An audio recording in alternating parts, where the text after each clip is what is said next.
মৌলিক সংস্কার ছাড়া এই মুহূর্তে নির্বাচন হলে সেটি হবে নির্বাচনকে হত্যা, এমন মন্তব্য করেছেন জামায়াতে ইসলামীর আমির ডাক্তার শফিকুর রহমান। সিলেটে সাংবাদিকদের সঙ্গে আলাপকালে তিনি মন্তব্য করেন, তিনি বলেছেন একটি বড় গণহত্যার পর সুষ্ঠু নির্বাচনের পরিবেশ ফিরিয়ে আনার পরই নির্বাচন দেওয়া উচিত।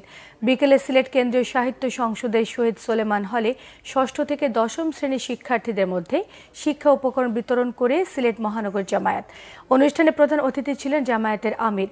সাংবাদিকদের প্রশ্নের জবাবে তিনি জানান, স্বাধীনতার পর থেকে বাংলাদেশের আইন শৃঙ্খলা কখনোই ভালো ছিল না, কারণ দেশের রাজনীতিকদের মধ্যে কোনো স্বচ্ছতা নেই। অতীত অবদানের জন্য জামায়াতের উপর জনগণের আস্থা নেই। উপদেষ্টা নাহিদ ইসলামের এমন মন্তব্যের জবাবে তিনি বলেন, জামায়াত অতীত নিয়ে কামড়াকামড়ি করে না। সত্যিকারের ডেভিলদের হান্ট করা হলে অপারেশন ডেভিল হান্টকে সমর্থন দিয়ে যাবে বলেও জানিয়েছেন ডাক্তার শফিকুর রহমান। নির্বাচিত সরকার বলেই তো যারা 15 বছর ছিলেন তারাই তো এই দেশের এই অবস্থা বাজিয়েছেন। তো সরকার নির্বাচিত হলে গেলেই যে ভালো সরকার হবে এটা বলা যাবে না।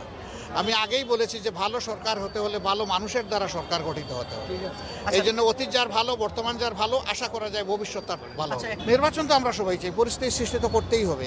তবে এর আগে আমরা দুটো জিনিস চেয়েছি। একটা হচ্ছে কিছু বেসিক রিফর্ম বা সংস্কার, মৌলিক কিছু সংস্কার করতে হবে, না করলে সুষ্ঠু নির্বাচন করা সম্ভব না।